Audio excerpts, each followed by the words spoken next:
Alrighty, gang. Here's to nights that turn into mornings and friends that turn into family. Cheers! Happy birthday to you.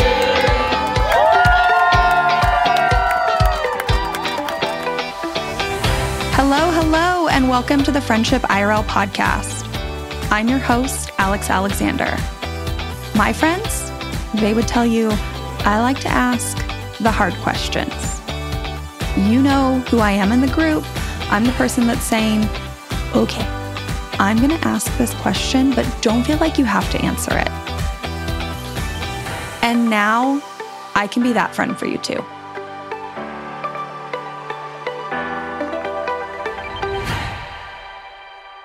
Today's episode is a fun episode. I love having the hard conversations and talking about the big life moments, but sometimes it's fun to just talk about how this is really working community, like a vision of what's possible. And that is today's episode. I loved having this conversation with Vickie. I loved hearing about the cruising community. It is so much richer than I could have anticipated. And I say during this episode multiple times that I'm going to pack it up and become a cruiser. But that's slightly a joke, but simultaneously, I think so many of us are craving the types of experiences she talks about in this episode. So currently in the world, it seems like the options are pack it up and go find these experiences, or just continue to live the way we are. My hope, though, is that in listening to this episode, you might see that there is a way for us to hopefully choose different actions and start to slowly lead the movement and build something better than what a lot of us are experiencing right now. I promise. The episode is not as cryptic and broad as my description was right there. I don't want to ruin any of the beautiful stories. And there are so many in this episode. A couple that honestly gave me chills because the power of connection is so strong, so impactful in our lives. And you'll hear that. So with that, let's get to the episode. Hi, Vickie. Hi, Alex. How are you doing? I'm great. How are you? I'm really excited that you're here today because honestly, I think that you are doing something that so many people want to do, but are nervous about what is on the other side of making the choice and packing it up and doing the thing. So I don't want to butcher it. Why don't I let you tell people the big life pivot you made and what you're doing right now? Yay. Okay. Of course. So basically 4 years ago, I decided I would move my life onto a sailboat and start cruising, start life aboard. And it took me at that point when I made that decision, I knew nothing about sailing, nothing about meteorology, diesel mechanic, electricity for boats. I was single and I just had this really strong desire. Fast forward to now, I've been living full-time on my boat for 9 months, cruising the Caribbean Sea, have visited 8 or 9 different Caribbean islands with my partner, just him and I on the boat, and I work online. What an adventure. It takes so much courage to just pack it up and go do the thing. And I have so much admiration for anybody that does it. I hope you feel that way about yourself and just doing the thing. And I mean, you said 4 years ago, but you're only full-time cruising as of the last 9 months. Yeah. What was it like when you first got there? Like, was it the same as what you expected it to be like? Yeah, a lot of things were. And I think I was mentally very well prepared for that adventure. Like I knew the good sides of sailing, but I was also very honest with myself about the challenges of sailing. So of course, a boat, everything is broken on a boat. You just don't know it yet. And cruising is just fixing your boat in exotic places. So I knew that a big part of cruising would be the challenges of repairs and all of that. A lot of things surprised me though, like definitely when it comes to the community, the sailing community is not something that I expected. And I'm so grateful for it. I knew that island time was a thing. So the rhythm is very different from the culture, what I was used to back in Canada. So I'm from Montreal, Canada. So I speak French and English, moved to the Caribbean where there's some French and English islands. So at least I didn't have the language barrier. That's a big plus for sure. I think I'm pleasantly surprised and very happy with the move. I don't have any regrets, but there were lots of challenges, that's for sure. Lots of memories now to look back on of maybe all the things you learned very suddenly in a, not in dire, but like I really need to figure that out. When you got there, so you said you weren't expecting the community, which is what I'm excited to talk about, obviously. Was it like a slow burn to get connected into the community? Was it a fast and furious introduction to people? What was it like getting to meet other people? So when it comes to meeting other cruisers, so other liveaboards, I'm not talking about the locals, I'm really talking about other people who live on boats. Fast and furious is such a beautiful way to describe it. There's a deep understanding of the choice that we all made and of the challenges of life aboard. And so whenever you pass by another sailboat, you know you got a friend there. It's incredible. Like you're going to be at anchor and a stranger is just going to come up to you and be like, oh, I knew the past owners of your boat. Where are they now? How are they doing? What are you doing tonight? Want to come over for sundowners? Sundowners is a thing for cruisers at the sundown every day. People gather and have drinks, alcohol or not. Oh my gosh, how fun. Yeah. Yeah. Everyone's always invited kind of vibe. You need to be very good at setting boundaries and saying when you need time for yourself, because you can very rapidly end up having friends over every single night of the week. I mean, this sounds like my dream, but I probably also would, burn out at a certain point. I love that it's just this like open invite at the end of the day, like a community-wide known thing that wherever you are that night, people just gather together. I don't know if I've talked to anybody who's a part of a community where that's like a thing every day. What a beautiful experience. Oh, yeah. And you mean it's normal to stop by someone's boat and ask for something like, hey, do you have an extra piece of tape? Do you have Sikaflex? This is what I'm thinking about, which is something you can use to repair just about anything. Do you have a battery pack? I need some help restarting my motor. And people are incredibly generous of their time, of their money, of their energy in this community. And when we ask people, like, what made you decide to be so kind to us? And they tell us it's the power of this group where they know that someone's going to be there for them when they need it. So they feel comfortable giving generously when they see someone in need. And it's the little things, we were at the grocery store the other day and we bumped into a cruiser that we never met before, but that we know them because we know that they're friends of friends. And all they were purchasing was a battery. So obviously we just grabbed the battery and added it to our groceries. For us, it was like, well, why have them take out their card, their wallet, just pay one battery when we had our whole groceries right there at the cashier. So we just grabbed their battery, paid for it. We never met this person before, but it's normal in this environment to do things like that. And welcome to the vibe of this episode. Because I am sure many of you just heard Vickie's story and you thought, when is the last time I experienced something like that? Oh, beautiful. So you've heard me talk before about this idea of reciprocity versus what I like to call nourishment.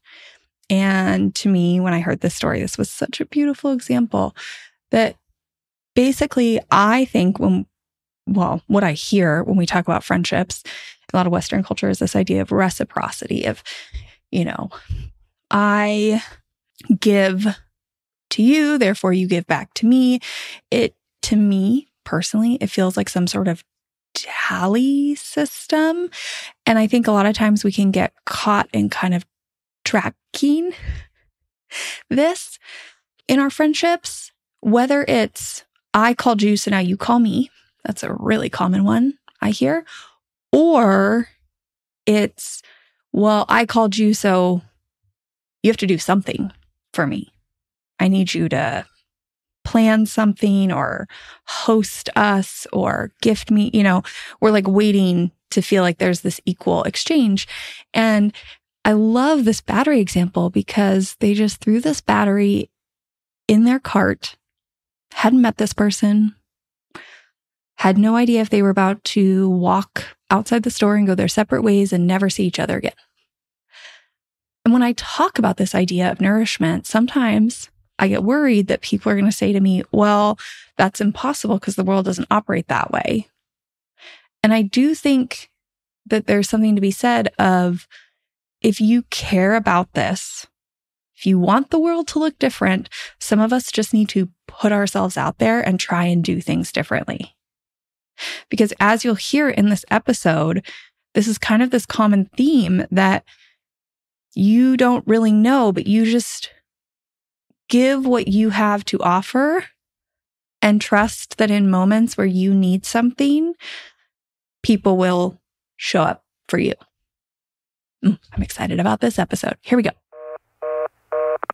What a different culture than, what you came from back in Canada, what I'm experiencing here in the US. Like, that is wild. I mean, even to think about with good friends of mine, if we go to the store and that's what's happening, I will totally just throw their battery in the thing. But there's always that pushback that's very normal of like, no, you don't need to do that. You don't need to do that. It's a $2 battery. It's fine. Yeah, it's fine.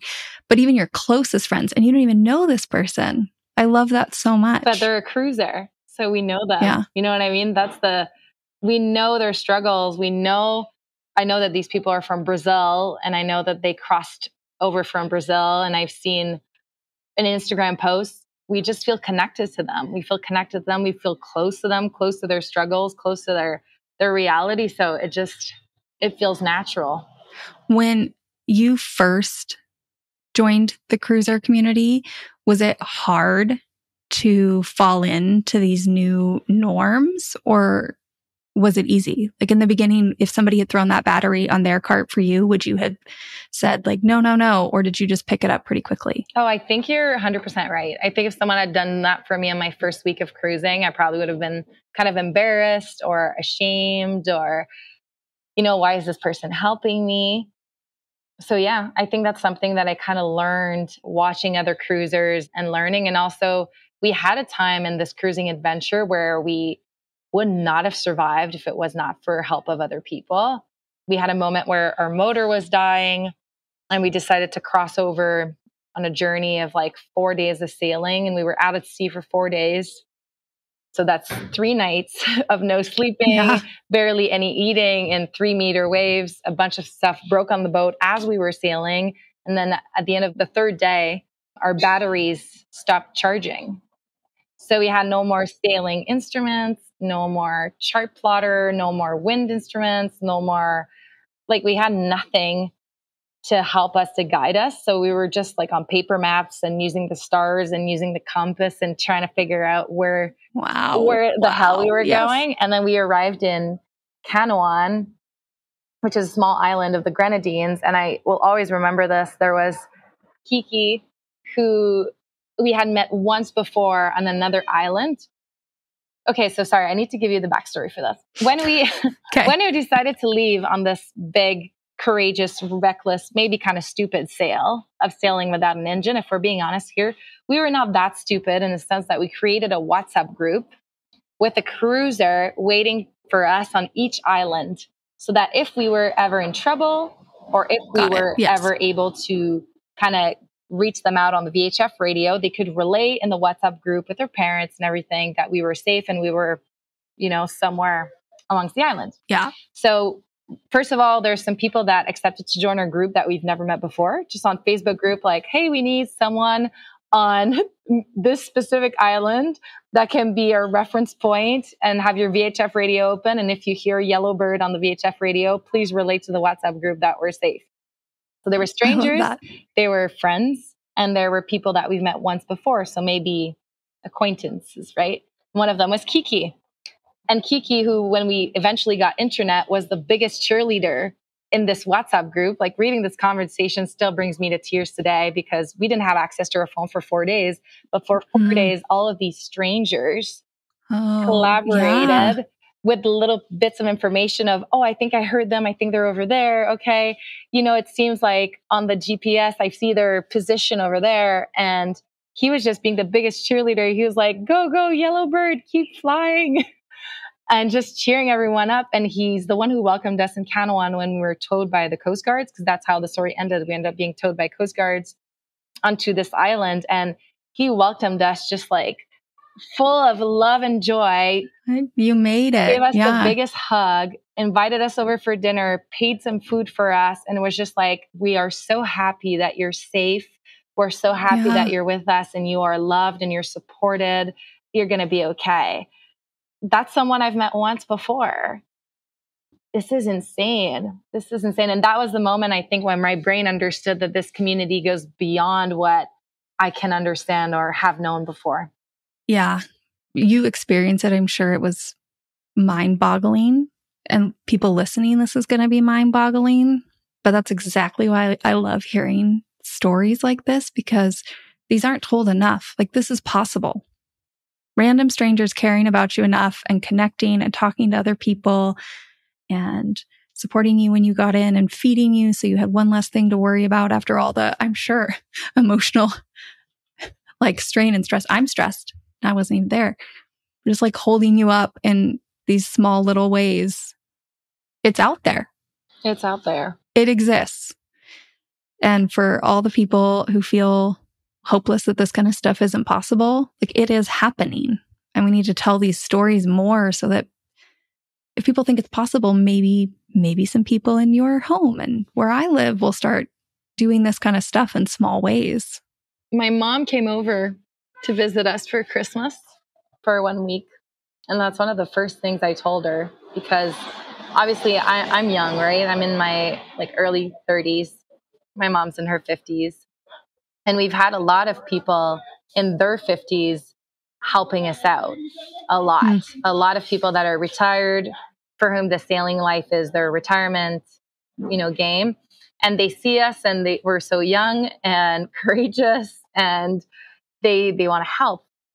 And they help us, like you said, in any ways. I was sick at one point in Grenada, and this South African couple adopted us, and she made me homemade chicken soup, and she brought it over to my boat. And our dinghy, or Zodiac, sunk at some point. We had no more ways to get to land. Oh, no. And 3 different boats, all in their 50s, 60s, 70s, would every morning come get us on our boat and offer us a ride back to land if we needed to do groceries or go work at a cafe or anything. So when I was with my mom for Christmas, I told her that if there's any gift she could give me is go back to Canada and help out young people in their 30s, whether it's like to buy them a lunch or to like bring them out to the movies or give them a ride if they need a lift, because so many parents adopted me here. And I'm just hoping that she can go back to Canada and offer what all these people are offering to me. Yeah, I really hope that this has a ripple effect. Definitely. Yes. Sometimes I'm so overwhelmed on this podcast. Like, this is such a beautiful example, because I think, so much of the Western culture narrative is like this box, right? Of find a romantic partner, have some kids, follow your career, make enough money that you can support yourself entirely, and that's how you're successful. And then we have all these people who, right, like we have older generations who want to help their kids, who want their kids to maybe have kids or go after a certain career or do a certain thing, and they want to help them. And sometimes I want to be like, okay, maybe your kids want to do that, maybe they don't. But if they don't, there are still so many people around you who do, who would love that support, the exact type of support that you want to give. Mm-hmm. And these people that are out there cruising that are with you, who are maybe a bit older, like maybe they have kids at home and they're hoping that somebody at home like your mom is giving them a hand because they're out here living their retirement dream and able to help you. It's just like such a beautiful example of how this out of the box thinking can let people do what they want to do, but still support each other. Like, you don't have to do it alone. Oh, no. Never. And I love that you're saying this because to me, it's obvious now, but it's super common in the cruising world. Like I know personally cruisers who have kids that are 12 and 14 and that are being raised by other people on land back in Canada. Yeah. Like this is a thing. There's some people who just love the water so much. And even though they love their kids so much, their kids wanted to experience land. And how do you compromise that? Like your house has been, let's say you've been living on the water for 10 years, your kid is 14 and she wants to be part of a horseback riding lesson and you don't want to say no. And they send them for a year to live with relatives or live with other people. It's kind of normal here. There's no judgment here of that. And like you said, there are people who helped us who do have kids in their late 20s that are in university somewhere else. And they came and we met them. Some of them visited their parents for the holidays. And we met the adoptive kids, met the biological kids. And it was super interesting to connect with them as well and tell them how much we love their parents and how much we're grateful for their parents, you know? So yeah, it's crazy how it kind of living this lifestyle really changed my vision of what family is and what relationships are, you know? And, you know, I mean, sure, that gives these people's like biological kids some comfort also to know that like you're here and you would help them too, right? And they might expect to see you on a WhatsApp chain if their parents were moving around, and you would definitely be checking in and sending them messages. It's just a way broader. Like our connections in our community doesn't need to be this like linear thing. Mm-hmm. It can be so much broader and we can create what feels right. Oh yeah. That is so true. That is so, so true. I think I told you this story when we first met. I just thought of it. I thought I'd share it with everybody. When we were in Trinidad and Tobago in September, my dad came on my boat for 3 weeks to help us do some repairs. This was the longest time I spent with my dad alone. My parents split up when I was young and he remarried, had 2 other kids. So it was very, very special. It was the longest time I spent just with my dad. And especially as an adult, we kind of had to redefine our relationship. And he was living on my boat, which was also another element. So it was very nice. And I dragged him to yoga. In the morning, there was this cruiser who was also a yoga instructor who gave free yoga because that's also part of the cruising community, just kind of sharing whatever your gifts are. Your skills, And so we went and did yoga. And I remember her saying, connect to everything, detach from everything.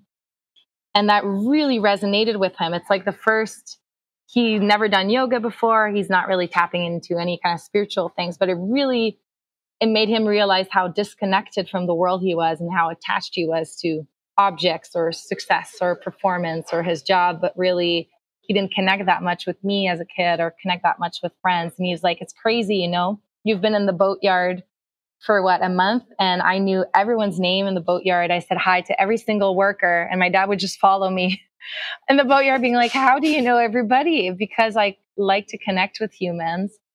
So he connected with this yoga teacher on Facebook after that. And when we were at sea and we were stranded and we called for a towing, calling the Coast Guards, that yoga teacher happened to also be crossing on another boat a couple of miles. And she heard our Mayday on the radio, and she messaged my dad on Facebook to say, hey, your daughter will be safe. The Coast Guards will be towing her. Wow. you know how like, it's crazy. That gave me chills a little bit. Yes. It's crazy that this yoga teacher, the only person he added on Facebook, was the one that was cruising beside us when we called for help. You know, it made me feel so protected, and just the power of those relationships and those connections. And so, yeah. And it's such a simple act. Like she happened to hear, she remembered, and instead of questioning it and be like, oh, I don't know, is this weird? Was able just to like send a simple message of reassurance that probably meant the world to your dad. Oh, yeah. And now to you in turn, now that you've heard it. Exactly. It seriously gave me chills. Like you told that story and I was like, oh, okay. It happens. It's out there. Love, support. Are there any other like unwritten rules like this that relate, or, you know, that you learned that are different, I guess, than at home? That's not so much related to cruising so much as the Caribbean, because I didn't really talk about interaction with the locals and everything. But one thing that we really surprised my partner and I is how much the Caribbean culture is relationship oriented rather than consumer oriented. So Canada and the States were it's all about consumerism, capitalist. Intention is often money. You're going to give the best service to the person who gives you the most money. You're going to go repair the engine of the person who pays you the most. And if you pay extra, you're going to get service quicker, faster, better. In the Caribbean, that's not going to work. You could be the richest boat in the bay. It doesn't mean you're going to get faster service. Here, it's all about relationship making. Who you're connected to will make the difference between if you get the last loaf of banana bread from the lady at the corner stand, or is your engine getting repaired this week or in 4 weeks? It's like their peace of mind is more important to them than money. So working with people who make them feel good, working with people who are polite, who are kind, is more important to them than who is paying. Would you say that it's like very first impression based, or very like who knows who? So something like vouches for you? Do you get a sense that there's like, they're all important? Because I'm just thinking if you show up in a port in a country for the first time and you need help, you just wait until you get to know people? Like, how does that work? You have to be kind in your way to ask for help. Like, we found this amazing restaurant super close to here, actually, in Bequia. And we were just amazed at how good the food was. And we met the chef and we met her husband and we met their dog and how they rescued their dog. And at the end of that meal, we told them about our boat and our problems. And they said, hey, you know what? We know somebody who can help you with that. Do you want us to call him? And then they called their buddy, and then we waited. And then his buddy came and, yeah, I can help you fix something for your boat. So that connection made it possible. You know, if this guy does not have a website, he does not have flyers or any ways to find it. So if it wasn't for us talking to this restaurant owner about our problem, we would not have received help. Yes, it's about nurturing long-term connection, but first impressions are super important.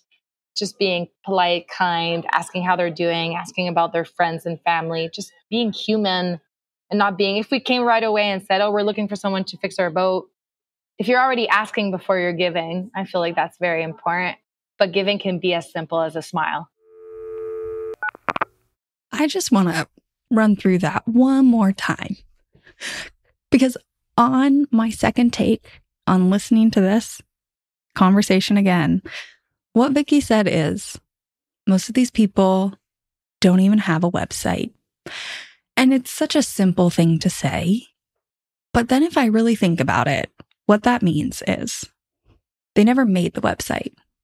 I've made my website multiple times. What that means is I sit in a room, normally by myself, toiling away at these things that I put out there, and I have no idea what people take from it.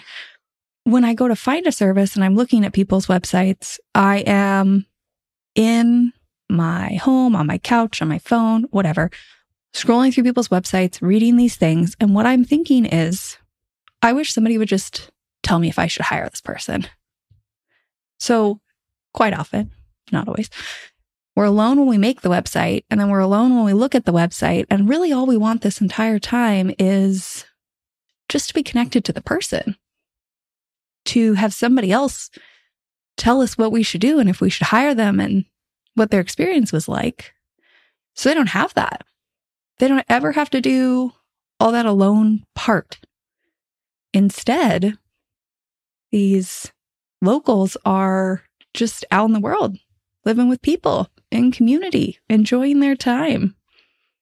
And then getting a phone call from somebody saying, hey, I have work for you. These people are really nice.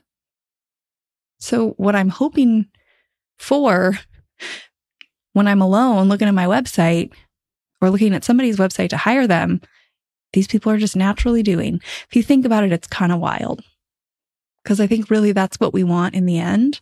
And we've just created all these barriers that we have to wade through to get to what we wanted in the first place, that we could have never wasted our time. Just something to think about. And by something to think about, I mean, I'm also thinking about it. This is kind of wild.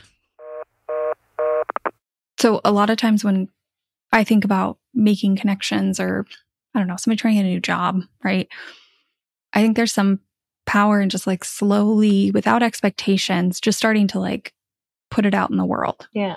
When you're meeting with people, right? Just saying, oh, having a nice conversation, and at a certain point, it's this kind of thing where you just say, oh, like someday I hope to start a podcast.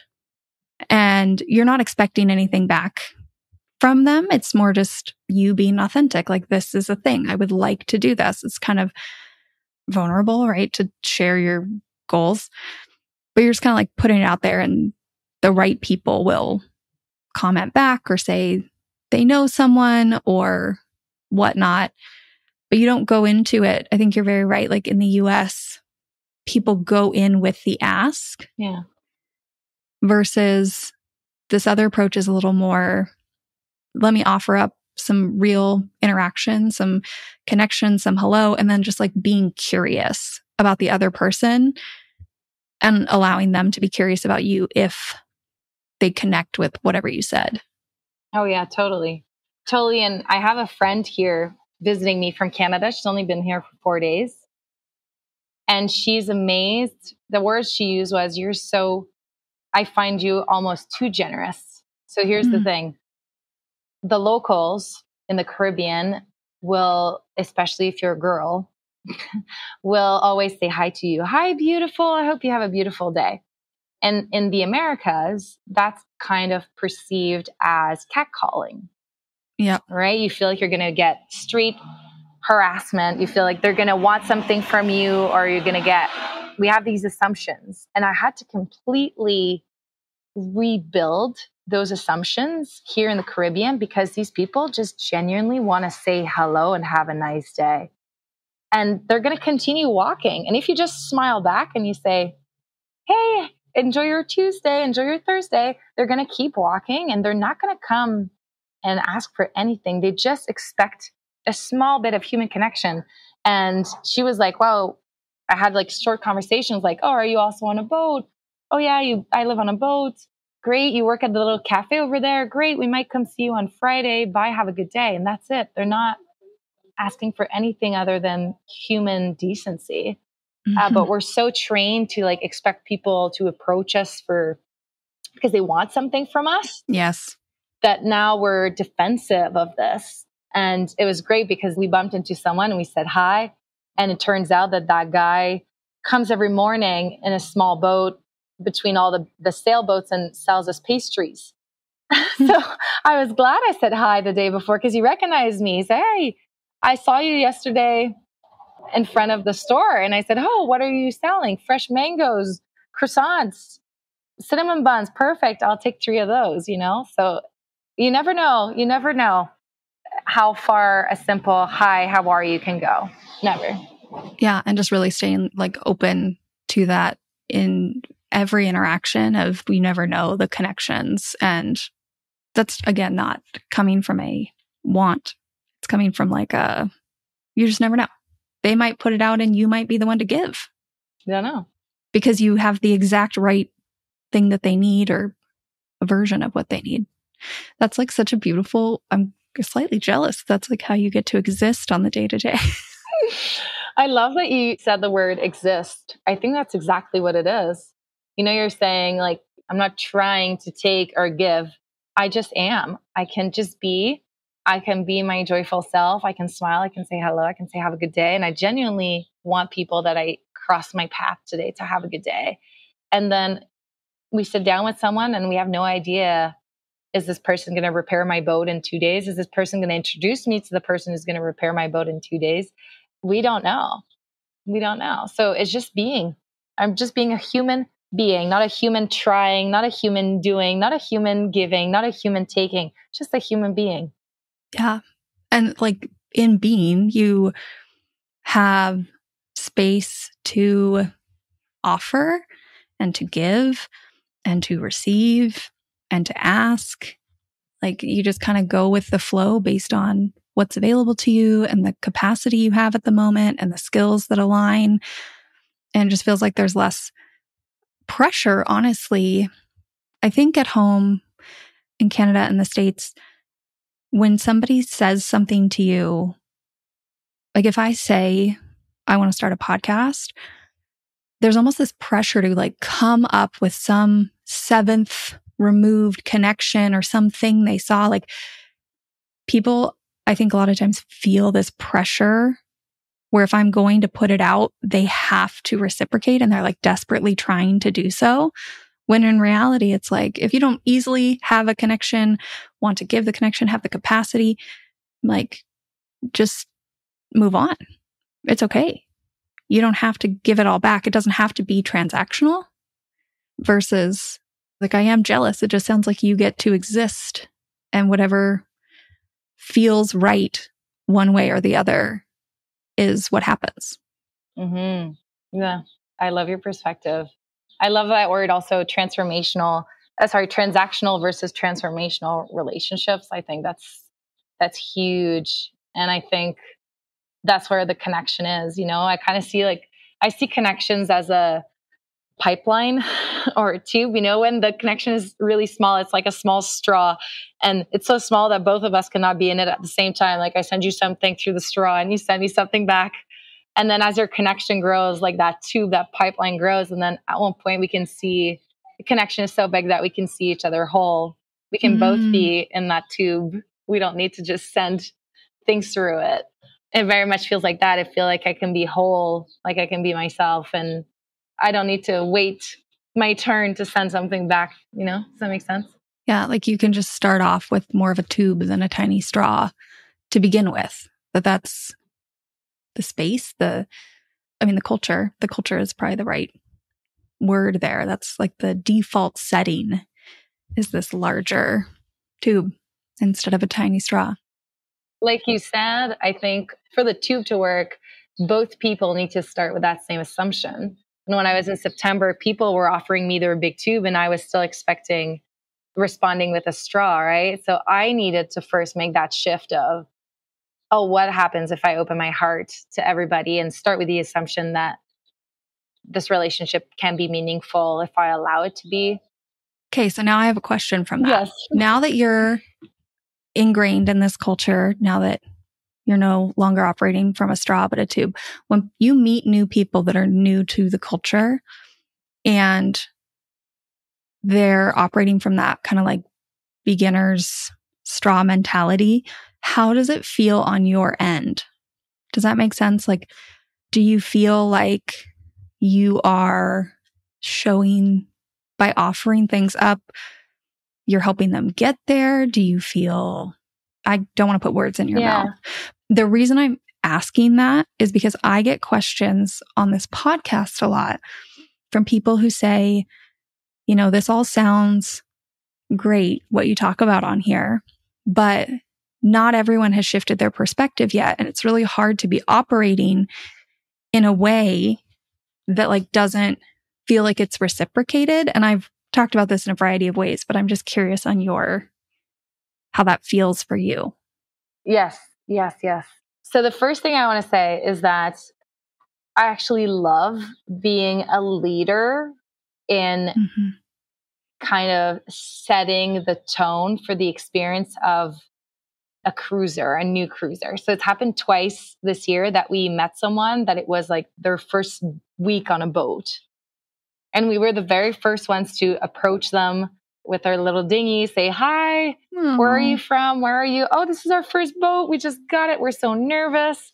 Or, we've been sailing for 7 years, but usually just the summers. This is our first boat in the Caribbean. And then it was so beautiful to be kind of the groundbreakers, like to be like the first one to give them an experience of what it's like to be a sailor and invite them over on our boat and cook for them and just be like as warm and welcoming as we could. And it was amazing to see the same people 1 month later doing that to other people. So I love that so much. It's such a privilege to be those people who are able to create the experience for them and just kind of showing them kind of like a puppy with an older dog, who shows them like where the food is going to be and where you're supposed to pee and all of that. Like we're able to be those people and we are aware of that and we're recognizing the privilege of that. So that's the first thing. outside of the cruising world, it definitely feels uncomfortable to operate from that tube and being with people with a straw. But I feel like you just need to push through it. It's going to be awkward. People are going to stare, but it comes from... Stare is such a good way to describe it because people are shocked quite often. Yeah. Like the best example I have is I have this one friend who used to be a lawyer and is not a lawyer anymore. And she's amazed by our friendship and what our friendship is. And she's like, I don't understand what's different with you. And she said, yesterday I had brunch with all of the people I went to law school with. And I was sitting at that brunch and I thought that brunch was so boring. It was so transactional. Everyone was just like, how's it going with your baby? My baby as well. How's it going with your husband? My husband as well. Oh, Katie, I saw you put your house for sale. Yes. And there was it wasn't meaningful. It wasn't deep. It wasn't juicy. It was just kind of surface stuff. And then I asked her, like, what did you do about it? What did you do to make the brunch different? This is a great question. Yep. I was like, you're one of those elements. You're sitting at that table. I'm going to use a strong word. Why are you victimizing yourself as I had a terrible brunch? Everyone around me was boring and everyone around me was transactional. Okay, what did you do? And she was like, well, if I started to talk about problems in my life or challenges or just being vulnerable, that's what it is, right? It's vulnerability. She's like, I don't know if they would have judged me, how they would have perceived me. And I was like, bingo, you're part of the problem because you were sitting at that table and you didn't allow yourself to feel vulnerable. You weren't able to push through that resistance to get out of that straw and to be the tube at that table.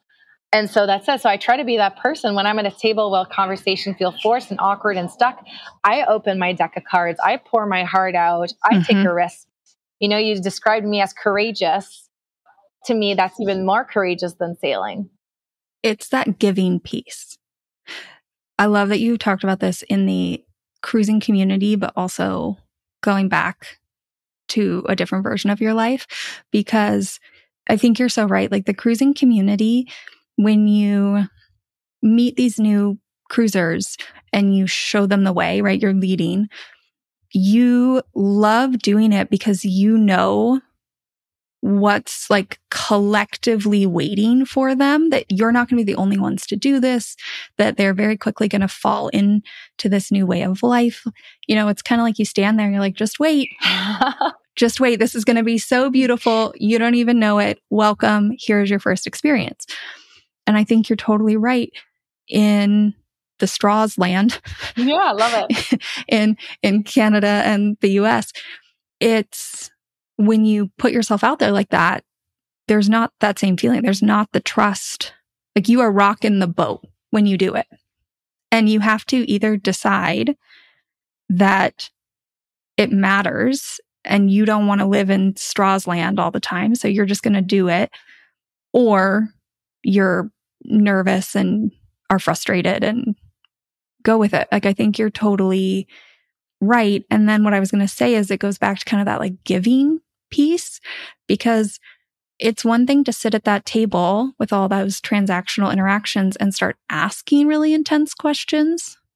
It's another thing to just start giving the real answers. Because what I find is in those situations, if I start giving like a real answer to something that isn't 3 words or cookie cutter or fine or good, I don't need to dump my biggest traumas on the table, but I just say like, oh yeah, this week's been really overwhelming and this happened and that happened. Generally, the floodgates open. Other people start following suit because they want to, because they wish this was different too. But we don't have that same trust. Like people are going to probably leave that table and then go to another dinner and be transactional. Like it's not welcome to this new way of life. It's a very different experience. And I think that's something that people listening are going, to maybe take with them. Like if you want to live differently, we have to do different things. That was one of my biggest things actually about starting this podcast, is I think that a lot of the stuff that's out there about friendship and community is repetitive and honestly kind of shallow. it's just like the same stuff on repeat, and it's not working for a lot of people. A lot of people feel lonely and disconnected, but we're just trying to do the same things over and over and over again, hoping for different results. So like we have to rock the boat if we're going to have different experiences. One way to do that could be packing up your life and cruising in the Caribbean. Another way could be speaking up at brunch.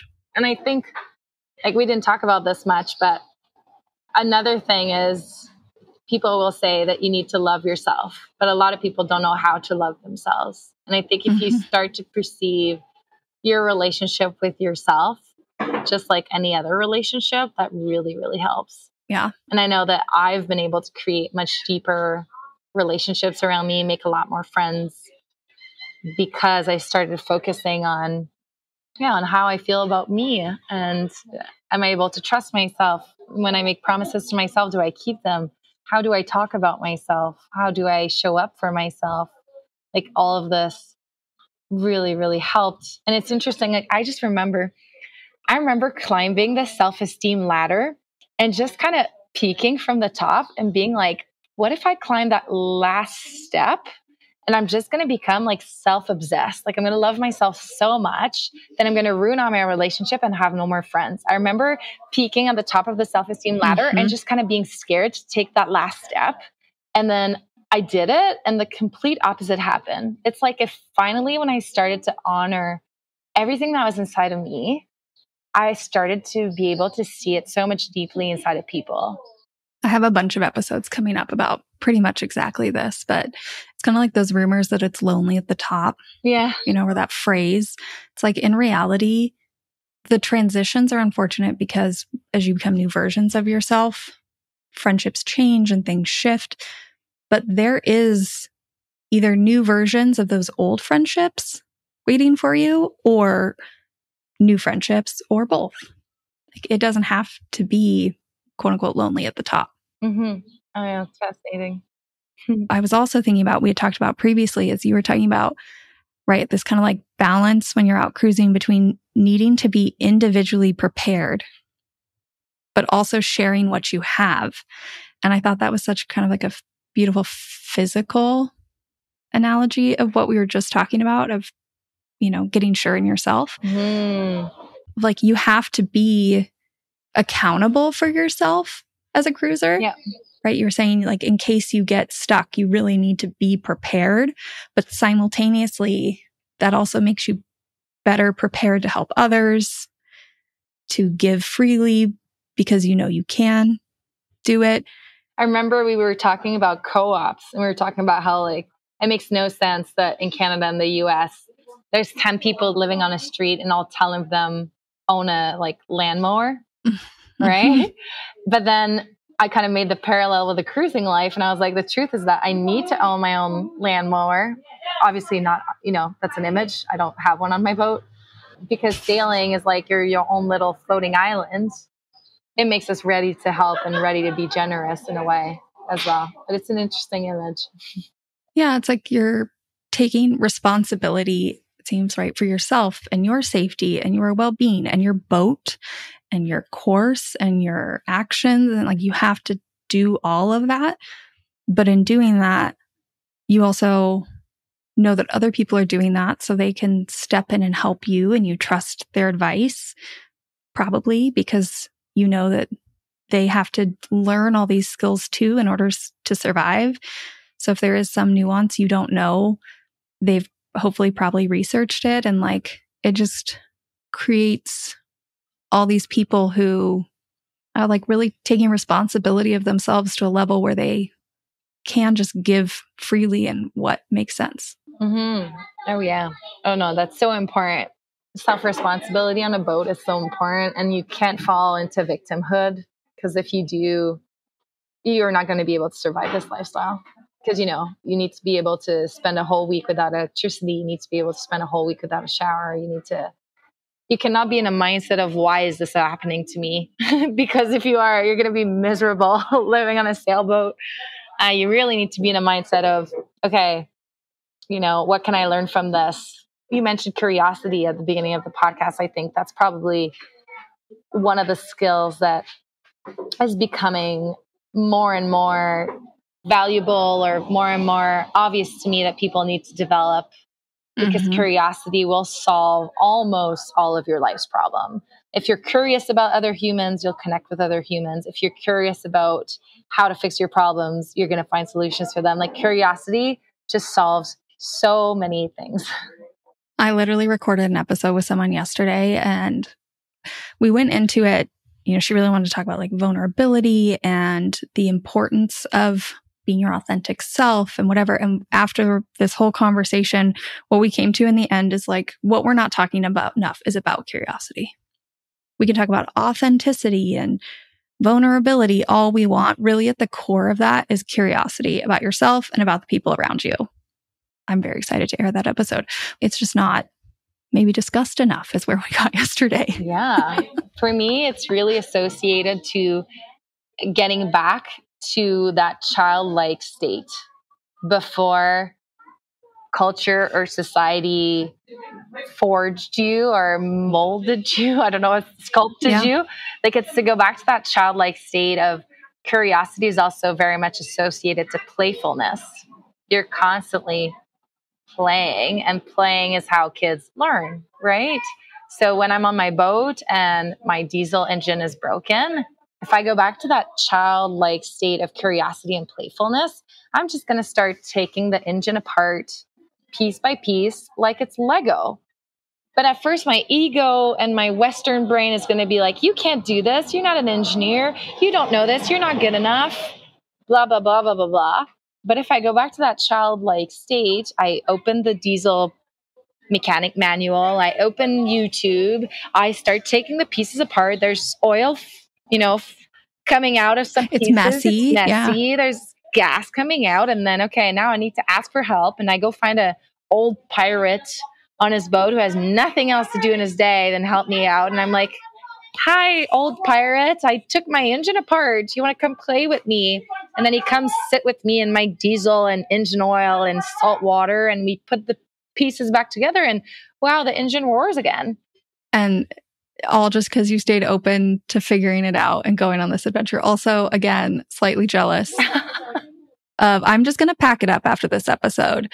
I'm moving to the Caribbean to become a cruiser. This sounds like my dream life. I'm in. It sounds so rich in all the experiences. If you were to tell somebody who was considering, because I know there are going to be people listening to this, if you were going to tell somebody who's considering like doing just that, packing it up and joining the cruising life, is there anything you would say to somebody who's considering it? Yes. Get formal training when it comes to sailing.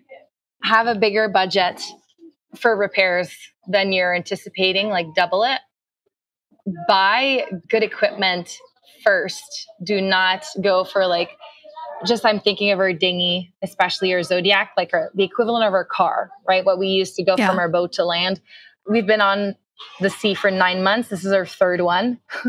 We learned lesson the hard way. We wish we bought a brand new one from the beginning and not buy a secondhand ones. So get the stuff that you're going to use every day, invest money in it. Do not go cheap for electricity. Do not go cheap on boat equipment, safety equipment. Connect with cruisers before you go. Join Facebook groups. Tell them your plans. Tell them what kind of boats you're looking for. People will be so generous in helping you.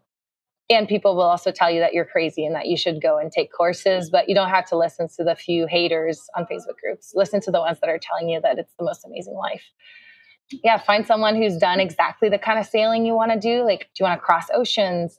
Do you want to do the Panama Canal? Do you want to cruise in French Polynesia? Do you want to stay in the Caribbean? Like, find cruisers that are there doing what you want to do. Are you a family? Connect with other families. Are you pregnant? Yeah, if you're a solo female sailor, connect with other solo female sailors. Like, find the people that are doing, because they exist.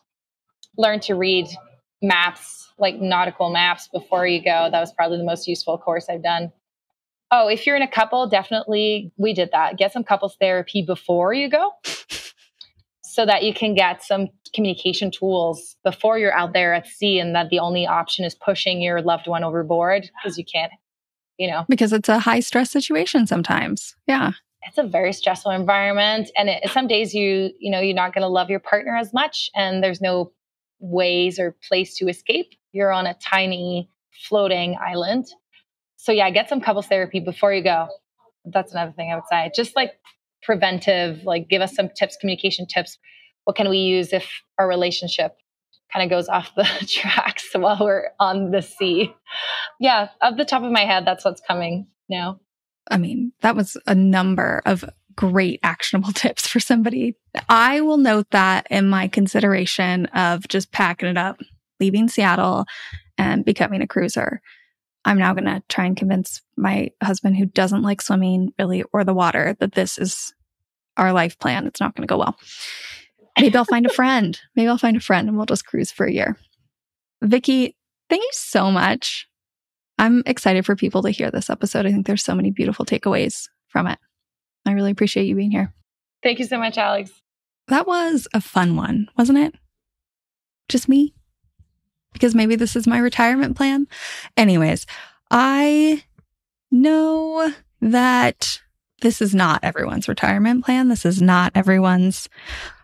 probably sounded horrible to some people, but there are others that this is going to sound like the dream.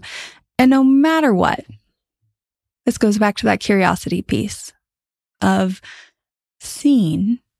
hearing that there are different ways people are living, that this community where people just care is possible, and some little examples of how we might decide to lean into this and be the leader, make some changes, build something that sounds a little bit more like a space where we can just exist than many of us are experiencing in our day-to-day lives right now. Thank you for listening to this episode of Friendship IRL. I am so honored to have these conversations with you, but don't let the chat die here. Send me a voice message. I created a special website just to chat with you. You can find it at alex.chat. You can also find me on Instagram. My handle @itsAlexAlexander, or go ahead and leave a review wherever you prefer to listen to podcasts. Now, if you want to take this conversation a step further, send this episode to a friend. Tell them you found it interesting, and use what we just talked about as a conversation starter the next time you and your friend hang out. No need for a teary goodbye. I'll be back with a new episode next week.